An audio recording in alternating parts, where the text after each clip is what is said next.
ಎಲ್ಲರಿಗೂ ನಮಸ್ಕಾರ. ನಾನು ನಿಮ್ಮ DVG ವಾಯ್ಸ್ ಕರಿಯಪ್ಪ.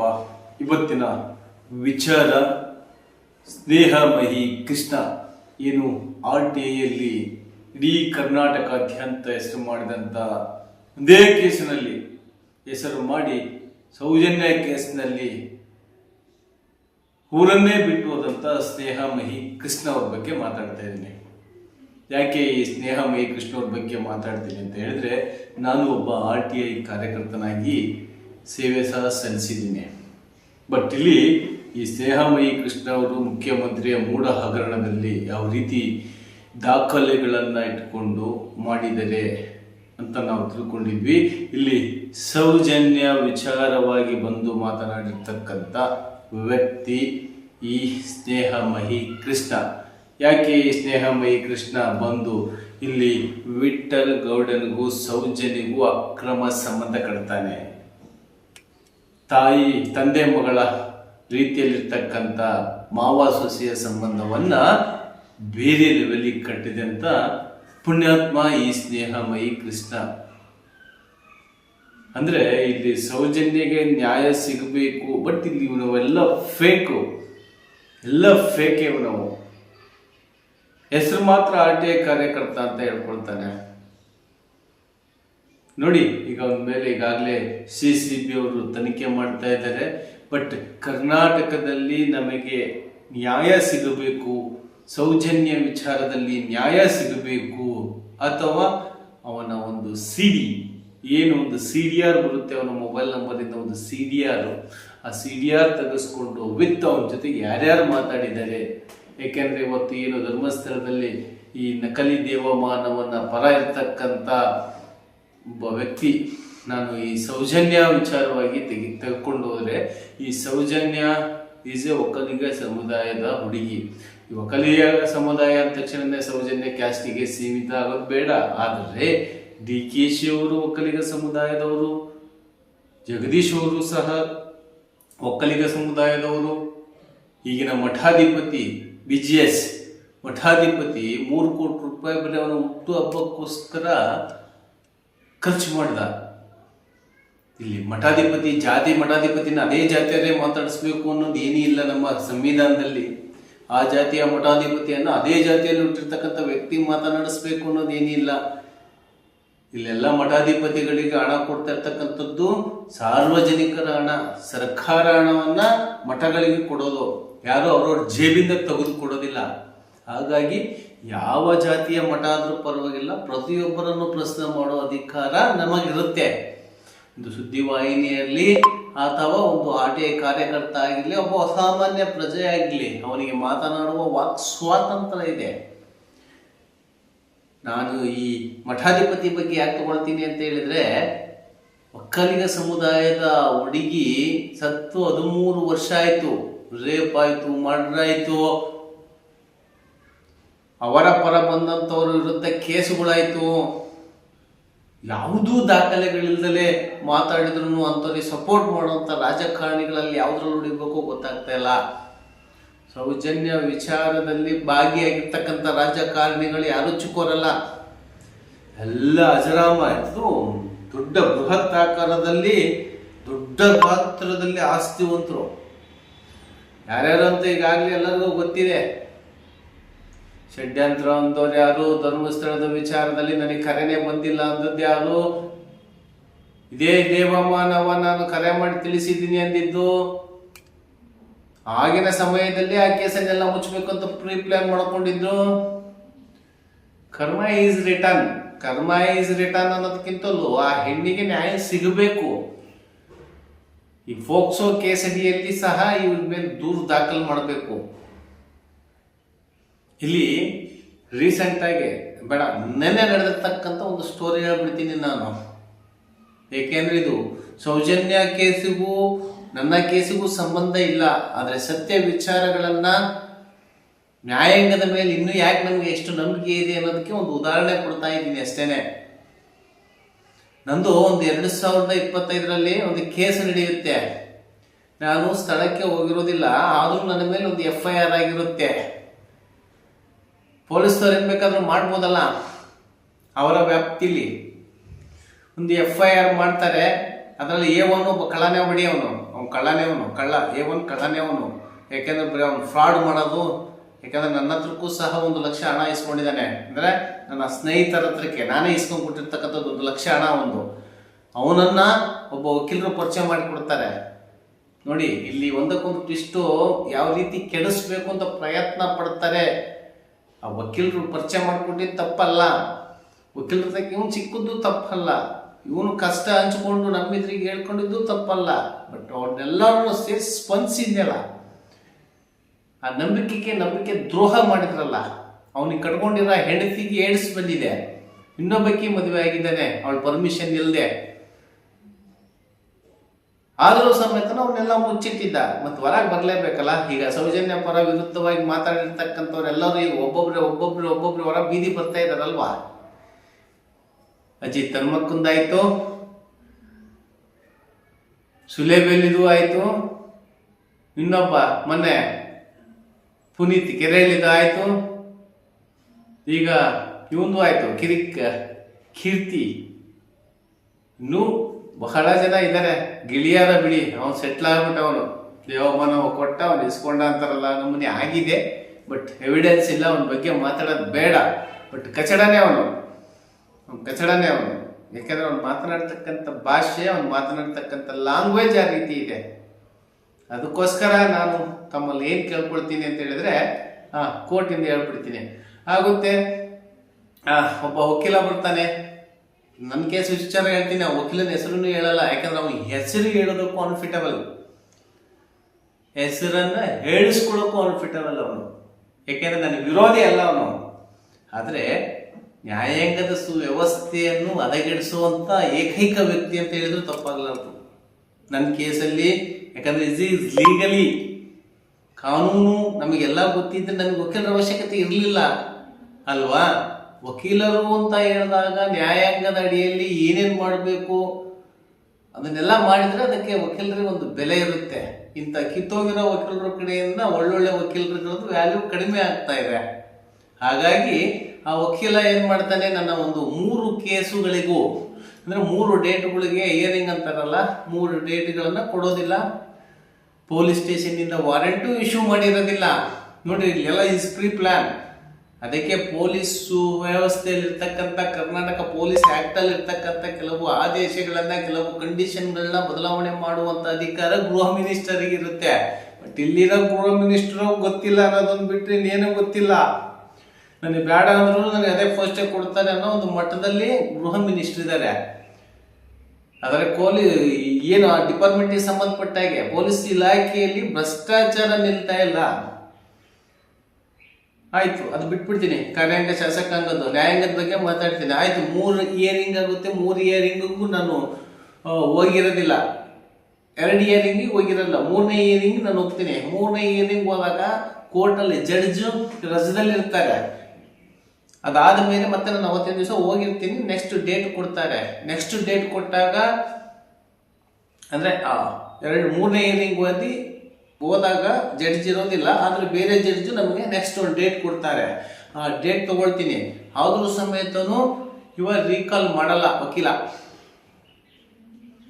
ಆ ರೀಕಾಲ್ ಮಾಡಲ್ಲ ಅನ್ನೋದಕ್ಕಿಂತಲೂ ಆ ವ್ಯಕ್ತಿ ಆ ಬಗ್ಗೆ ಇನ್ನೊಂದ್ಸಲ ನಾನು ಹೇಳ್ತೀನಿ. ಆ ವ್ಯಕ್ತಿದ ಪಕ್ಕದಲ್ಲಿ ಒಂದು ಫೋಟೋ ಹಿಡ್ಕೊಂಡು ಹೇಳ್ತೀನಿ. 1-2-3 ಇದ್ದಾರೆ ಸಂಬಂಧಪಟ್ಟಿರ್ತಕ್ಕಂಥವ್ರು. ವರ್ಷದ್ದು ಲೈನಿಗೆ ಹಾಕ್ತೀನಿ. ದಾವಣಗೆರೆಯಲ್ಲಿ ನನ್ನ ಮಕ್ಕಳ ತಪ್ಪ ಹೋಗ್ಬೇಡ್ರಿ, ನಿಮಗೆ ನ್ಯಾಯ ಸಿಗೋದಿಲ್ಲ ಅಂತ ನಾನೇ ಹಾಕ್ತೀನಿ. ಯಾಕಂದ್ರೆ ಅಷ್ಟು ಕಚಡಗಳಿದ್ದಾರೆ, ಅವರು ಕಿತ್ತು ಹೋಗಿರೋರಿದ್ದಾರೆ, ನಾಚಿಕೆ ಮಾನ ಮರ್ಯಾದೆ ಇಲ್ದವ್ರಿದ್ದಾರೆ. ಅಂತ ಮೂರಂಬಿಟ್ಟವ್ರ ಹತ್ರ ಹೋಗ್ಬೇಡ್ರಿ ಅಂತೆಲ್ಲ ಹಾಕ್ತೀನಿ. ಕಾನೂನು ಸುವ್ಯವಸ್ಥೆ ಎಲ್ಲರಿಗೂ ಒಂದೇ ಇರುತ್ತೆ. ಅದಾದ ಮೇಲೆ ನಾನು ಮತ್ತೆ ಕೋರ್ಟಿಗೆ ಹೋಗ್ತೀವಿ, 4ನೇ ಕೋರ್ಟಿಗೆ ಹೋಗ್ತೀವಿ. ಅದಕ್ಕಿಂತ ಮುಂಚೆ ಆ ವ್ಯಕ್ತಿಗೆ ನಾವು NOC ಕೊಡುವಂತ ಬಾಯಿ ತುಂಬ ಕೇಳಿರ್ತೀವಿ. ಆ ವ್ಯಕ್ತಿನೇ, ಆ ವಕೀಲನೇ ನನ್ನ ವಿರುದ್ಧವಾಗಿ ಒಂದು FIR ಮಾಡ್ಸಕ್ ಹೋಗ್ತಾನೆ. ಅಲ್ಲಿ ನಮ್ಮ ಈಗಿನ ಲೇಡಿ ಸಿಂಗಂ ಗಾಯತ್ರಿ ಮೇಡಮ್ ಅವ್ರ ಹತ್ರ ಕೇಸ್ ಹೋಗುತ್ತೆ, ಬಡಾವಣೆ ಪೊಲೀಸ್ ಠಾಣೆ.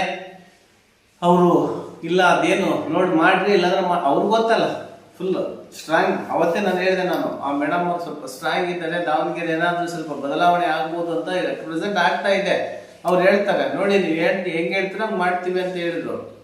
ಸರ್ಕಾರಕ್ಕೆ ನ್ಯಾಯಾಂಗ ಬೇಕು, ಒಳ್ಳೇದು ಕೆಟ್ಟದ್ದು ಯಾವ್ದು ಪೊಲೀಸ್ ಇಲಾಖೆಯಲ್ಲಿ ಯಾರು ಹೇಳಿದ್ರು ಮಾಡ್ಕೋಬೇಕು, ಅದು ಆದೇಶ ಅಲ್ವಾ. ಅದರಲ್ಲೂ ಇವನು ವಕೀಲ, ಸೂಪರ್ ವಕೀಲ ಅಲ್ಲ, ನಾಚಿಗೆ ಆಗ್ಬೇಕಪ್ಪ. ಆಯ್ತು, 10,000 ರೂಪಾಯಿ ಮತ್ತು ಅಲ್ಲಿ ಸ್ಟೇಷನ್ ಒಳಗಡೆ ನಮ್ಮ ಸ್ನೇಹಿತರ ಕಡೆಯಿಂದಲೇ 10,000 ರೂಪಾಯಿ ಅವ್ರ ಕಡೆ ಕೊಡ್ತೀನಿ. ಯಾರ ಕಡೆಗೆ? ವಕೀಲನ ಕಡೆಗೆ. ಆ ವಕೀಲ ಮತ್ತು ಅವತ್ತು ಒಪ್ಕೊಂಡಿರ್ತಾನಲ್ಲಿ, ನಾನು ಕೇಸ್ ವಾಪಸ್ ತಗೊಳ್ತೀನಿ, ನಿಮಗೆ NOC ಕೊಡ್ತೀನಿ ಅಂತ ಒಪ್ಕೊಂಡಿರ್ತಾನೆ. ಆದ್ರೆ ಮತ್ತೆ ಬೇರೆ ರೀತಿಯಿಂದ ಬೇರೆ ಹಬ್ಬಿಸ್ಕೊಂತ ಹೋಗ್ತಾನೆ. ಅವ್ನು ಏನಾರು ಹಬ್ಬಿಸ್ಕೊಂಡ್ಲಿ, ಐ ಡೋಂಟ್ ನೋ, ನನಗೆ ಅದು ಸಮಸ್ಯೆ ಅದಲ್ಲ, ನನಗೆ ಸಮಸ್ಯೆ NOC ಬೇಕು. ದುಡ್ಡೇ ಕೊಟ್ಟಿಲ್ಲ ಅಂತ ಹೇಳ್ದ ಅವ್ನು. ನನಗೆ ದುಡ್ಡು ಕೊಟ್ರು ದುಡ್ಡು ಕೊಟ್ಟಿಲ್ಲ ಅಂತ ಹೇಳ್ದ. ಇಪ್ಪಡಿಂದ ಒಂದು ವಿಚಾರ ಮಾಡಿ, ನಿಮ್ಗೆ ನಂಬಿಕೆ ಇಲ್ಲ ವಕೀಲರ ಮೇಲೆ ಅಂತ ಇರ್ತಾರಲ್ಲ ಕೆಲವೊಬ್ರು, ಕಿತ್ತೋಗಿರೋ ವಕೀಲರು, ಕೆಲವೊಬ್ರು ಕಿತ್ತು ಹೋಗಿರೋ ವಕೀಲರ ಬಗ್ಗೆ ನಾನು ಮಾತಾಡೋದು. ಅದು ಆಮೇಲೆ ಯಾರು ಏನು ಅಂತ ಕೇಳಿದ್ರೆ ಬೇಕಾದ್ರೆ ಬಂದು ಡಿಬೇಟಿಗೆ ಕುಟ್ಕೊಂಡ್ಲೆ ನನ್ನ ಪಕ್ಕದಲ್ಲ ನಾನು ಕರೆಸಿ ಮಾತಾಡ್ತೀನಿ, ಮ್ಯಾಟ್ರ್ ಇಬ್ರು ಇರೋಂಥವ್ರನ್ನ. ಈ ಥರ ಆಗುತ್ತೆ. ಅದಾದ ಮೇಲೆ ಇನ್ನೊಬ್ರು ವಕೀಲರು, ನನ್ನ ಸ್ನೇಹಿತರು, ಅವರು ವಕೀಲಗಿರಿ ಮಾಡ್ತಾ ಇದ್ದಾರೆ. ಅವರು ಮಾತಾಡಿಕೊಂಡು ನನಗೆ ಹೇಳ್ತಾರೆ, ಇಲ್ಲ ಬ್ರದರು ನಾನು ಅದನ್ನೇ ಮಾಡ್ತಾ ಇದ್ದೀನಿ, ಏನು ಮಾಡೋಕ್ಕಾಗುತ್ತೆ, ಅವ್ರು ಆ ಥರ ಅಂತ ಇದ್ದಾರೆ, ಆಯ್ದು ಕೊಟ್ಟು ಬಿಡು ಅಂತ ಹೇಳ್ತಾರೆ. ಸರಿ, ನನಗೆ ದುಶ್ಮನೇನಲ್ಲ ಅವರು, ಆಯ್ತು ಬಿಡು, ಹೋದ್ರೆ ಬರುತ್ತೆ ಅನ್ನೋದು ಇರುತ್ತಲ್ಲ. ನಾನು ಸೋಷಿಯಲ್ ವರ್ಕ್ ಎಲ್ಲ ಮಾಡೋದು ಅಂತ ನಾನೇನು ಮಾಡ್ತೀನಿ, ಸರಿ ಆಯ್ತು ಬ್ರದರ್ ತಗೊಂಬಿಡಿ ಅಂತಂದು ನಾನು ನಮ್ಮ ಇನ್ನೊಬ್ಬ ಸ್ನೇಹಿತರು, ಯಾಕಂದ್ರೆ ನಂದು ಹೇಗಿದೆ ಲೈಫ್ ಅಂತ ಹೇಳಿದ್ರೆ, ನನಗೀಗ ಸ್ಪಾಟಲ್ಲ ಲೈಫ್, ನನಗೇನು ಬೇಕು ಅಂದ್ರೂ ನನ್ನ ಜೊತೆಲಿ ಇರ್ತಕ್ಕಂಥವ್ರೆ ಕೊಡೋದು. 500 ಬೇಕು ಅಂದ್ರೂ ಅವರೇ ಕೊಡೋದು, 50,000 ಬೇಕು ಅಂದ್ರೂ ಕೊಡೋದು, 5 ಲಕ್ಷ ಬೇಕು ಅಂದ್ರೂ ಅವರೇ ಕೊಡೋದು. ಯಾಕಂದ್ರೆ ನಾನು ಯಾವಾಗಲೂ ಮನಿ ಈಸ್ ನಾಟ್ ಇಂಟ್ರೆಸ್ಟ್ ಅಂತ ಬೆಳ್ಕೊಂಡ್ ಬಂದಿರ್ತಕ್ಕಂಥವ್ರು. ನನಗೆ ದುಡ್ಡು ಅವಶ್ಯಕತೆ ಇಲ್ಲ, ವಿಚಾರ ಅವಶ್ಯಕತೆ ಇದೆ. ಆ ವಿಚಾರಕ್ಕೆ ಬೆಲೆ ಕೊಡದೇ ಇರ್ತಕ್ಕಂಥವ್ರು ಅಯೋಗ್ಯರು ಅಂತ ಹೇಳ್ತೀನಿ ನಾನು. ಅಯೋಗ್ಯರು, ಮುಟ್ಟಾಳರು, ಈ ರೀತಿಯಾಗಿ ನನ್ನ ಒಂದು ನೇರ ನುಡಿ ಇರುತ್ತೆ. ಹಾಗಾಗಿ ಅವ್ರಿಗೆ ತಡ್ಕೊಳಕ್ಕಾಗೋದಿಲ್ಲ, ಕೆಳ ಹುಳ ಉಟ್ಕೊಂಡಂಗಾಗಿರುತ್ತೆ. ಇಲ್ಲಿ ಬರುತ್ತೆ. ಅದಾದ ಮೇಲೆ ಏನಾಗುತ್ತೆ, ಅವ್ನು ಕೊಡೋದೇ ಇಲ್ಲ ಅಂತ ಹೇಳ್ತಾನೆ. ಅವಾಗ ನಮ್ಮ A3 ನೋಡಿ, A1 ಸ್ಪಾಟಿಗೆ ಹೋಗಿದ್ದಾನೆ ಇಲ್ಲ ಅಂತ ನನಗೆ ಗೊತ್ತಿಲ್ಲ. A2 ನಾನು ಸ್ಪಾಟಿಗೆ ಹೋಗಿಲ್ಲ. A3 ಅಜಯ್ ಕುಮಾರ್ ಬಿಳಿಚೋಡು, ನಮ್ಮ ವರದಿಗಾರರು, ನಮ್ಮ DBG ವೈಸ್ ವರದಿಗಾರರು, ಅವರನ್ನು ನಾನು ಕಳಿಸಿದಾಗ ಅದಾಗುತ್ತೆ. ಅದು ಆಮೇಲೆ ಹೇಳ್ತೀನಿ ಬಿಡಿ, ನಾನು ಸೂರಿ ಮತ್ತೆ ನಾನು ಮುಂದಿನ ಎಪಿಸೋಡಲ್ಲಿ ಹೇಳ್ತೀನಿ. ಇದಾಗುತ್ತೆ ಅಂದರೆ ವಕೀಲನಿಗೂ ನನಗೂ ಆಗಿರ್ತಕ್ಕಂಥ ಘರ್ಷಣೆಯಲ್ಲಿ. ಅದಾದ ಮೇಲೆ ಏನಾಗುತ್ತೆ, ಅವ್ನು ಕೊಡೋದೇ ಇಲ್ಲ. ಇಲ್ಲಿ ಕೆಲವೊಬ್ರು ವಕೀಲರು ಏನ್ ಹೇಳ್ತಾರೆ, ಇಲ್ಲ ನೀನು ಈ ರೀತಿ ಹೋಗು, ಈ ರೀತಿ ಹೋಗು, ಈ ರೀತಿ ಹೋಗು ಅಂತ ಹೇಳ್ತಾರೆ. ಯಾಕೆ ಏನಿದು?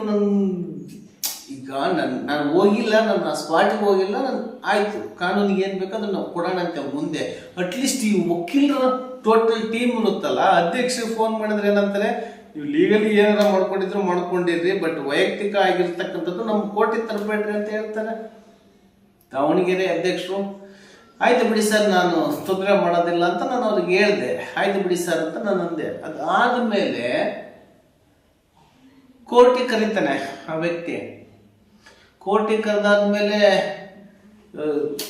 ನೀನು ರೌಡಿ, ನೀನು ಹಾಗೆ ಹೀಗೆ ಏನೇನೋ ಮಾತಾಡ್ತಾನಲ್ಲೇ ಚಮಕ್. ಅಂದ್ರೆ ನಾನು ಸ್ವಲ್ಪ ಈ ನೇರ ನೋಡಿ ಸ್ವಲ್ಪ ಜೋರಾಗಿ ವಾಯ್ಸ್, ಯಾರಿಗೇ ಆಗಿರಲಿ ವಾಯ್ಸ್ ಸ್ವಲ್ಪ ಜಾಸ್ತಿ ಜೋರಾಗಿ ಮಾತಾಡ್ಬಿಟ್ಟು ನಾನು ಇರೋ ವಿಚಾರ ಹೇಳ್ಬಿಡ್ತೀನಿ.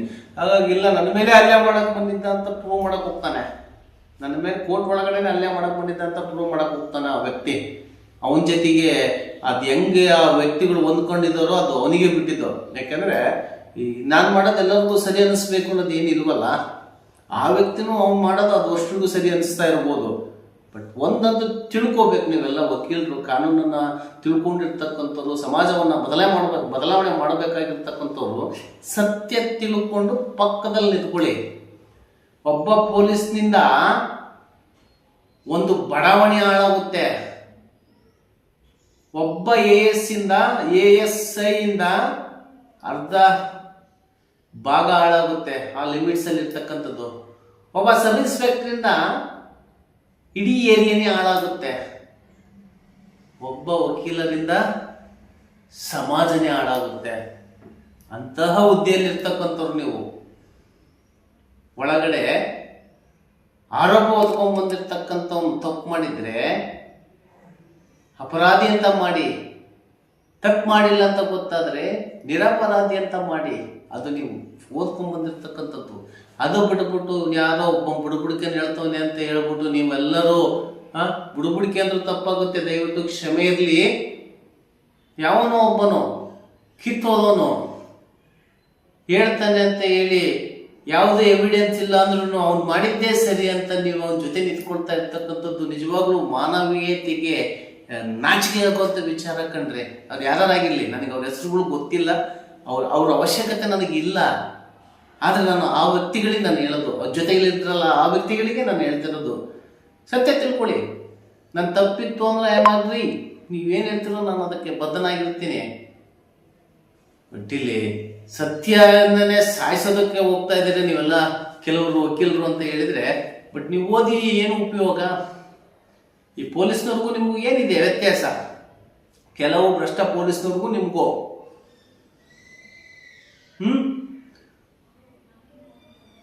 ಕೇಸಲ್ಲಾಗಿರ್ತಕ್ಕಂಥ ಬಂಗಾರ ತಗೊಂಡೋಗ್ಬಿಟ್ಟು ಅಡ ಇಟ್ಬಿಟ್ಟು ಎಸ್ಪೋರ್ಟ್ ಆಗಿರ್ತಕ್ಕಂಥ ಇನ್ಸ್ಪೆಕ್ಟರ್ಗಳು, ಕದ್ದಿರ ಬಂಗಾರದಲ್ಲಿ ಏನ್ರಿ ಒಡವೆ ಮಾಡಿಸಿ ಕೊಡಿಸ್ತಕ್ಕಂಥ ವ್ಯಕ್ತಿಗಳು. ಆದ್ರೆ ದಿನದಿಂದ ದಿನಕ್ಕೆ ಇನ್ನೂ ಹೆಚ್ಚಿಗೆ ಹಲ್ಲೆಗಳು, ಹಗರಣಗಳು ಪೊಲೀಸ್ ಇಲಾಖೆಯಲ್ಲಿ ಆಗ್ತಾ ಇದ್ರು ಸಮೇತ ನಾವು ಸಸ್ಪೆಂಡ್ ಡಿಸ್ಮಿಸ್ ಬಿಟ್ರೆ ಏನ್ ಮಾಡಕ್ಕಾಗುತ್ತೆ? ಗೃಹ ಮಿನಿಸ್ಟ್ರೇ ಇವತ್ತು ಅಲ್ಲಿ ಬಿಟ್ಬಿಡೋಣ. ನೆಕ್ಸ್ಟ್ ಮತ್ತೆ ಇದಕ್ಕೆ ಬರ್ತೀನಿ. ಕೋರ್ಟ್ ಒಳಗೆ ಅದಾಗುತ್ತೆ, ಅದೆಲ್ಲ ಆಗುತ್ತೆ. ಅದಾದ ಮೇಲೆ ನಾವು ವಕೀಲರ ಸಂಘದಿಂದ ಯಾರು ಬರೋದಿಲ್ಲ ವಕಾಲತ್ ಹಾಕ್ಲಿಕ್ಕೆ. ನಾನು ಸುಮಾರು ಜನ ಕರಿತೀನಿ, ನೋಡಿ ಈ ಥರ ಇದೆ, ಈಗ ನಡೆದಿದೆ, ಆಗ್ತಿರೋ ಹಾಕಲ್ಲೋ. ನನಗೆ ಬಲವಂತ ಇಲ್ಲ.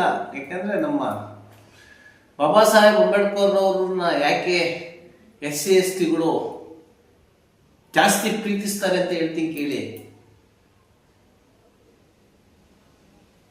ಅರ್ಥ ಆಗುತ್ತೆ ಅಂತ ನಾನು ತಿಳ್ಕೊಳ್ತೀನಿ. ಬಾಬಾ ಸಾಹೇಬ್ ಅಂಬೇಡ್ಕರ್ ಅವ್ರ ಬಗ್ಗೆ ತಿಳ್ಕೋಬೇಕು, ಅವ್ರ ಬಗ್ಗೆ ಓದ್ಕೋಬೇಕು, ಕಾನೂನಾತ್ಮಕವಾಗಿ ಹೇಳಿಕೆಗಳನ್ನು ಕೊಡಬೇಕು. ಇವತ್ತು ಯಾರೋ ಕಿತ್ತೋಗಿರೋ ಕಚಡ ವ್ಯಕ್ತಿಗಳಿಗೆಲ್ಲ ಸರಿಯಾದ ಪದಗಳನ್ನು ಕೊಡಬೇಕು, ಆ ಪದಗಳಿಗೆ ಅರ್ಥ ನೀಡಬೇಕು ಅಂತ ಹೇಳಿದ್ರೆ ಈ ಬಾಬಾ ಸಾಹೇಬರು ಕೊಟ್ಟಿರ್ತಕ್ಕಂಥ ಸಂವಿಧಾನದಲ್ಲಿ ಯಾವುದೇ ವಕೀಲ ಬರಲಿಲ್ಲ ಅಂತ ಹೇಳಿದ್ರು ವಾದ ಮಾಡೋ ಅಧಿಕಾರ ನಮಗಿದೆ. ಆದರೆ ಒಂದು 2 minutes and 5 minutes ಜಡ್ಜ್ ಅವರೇ ಶಾಕ್ ಅಂತ ಹೇಳಿಕೆ ಕೊಟ್ಬಿಡ್ತಾರೆ. ಶಾಕ್ ಆಗ್ಬೇಕು ನಾವೆಲ್ಲ, ಆ ರೀತಿ ಹೇಳಿಕೆಗಳು ಕೊಡ್ತಾರೆ.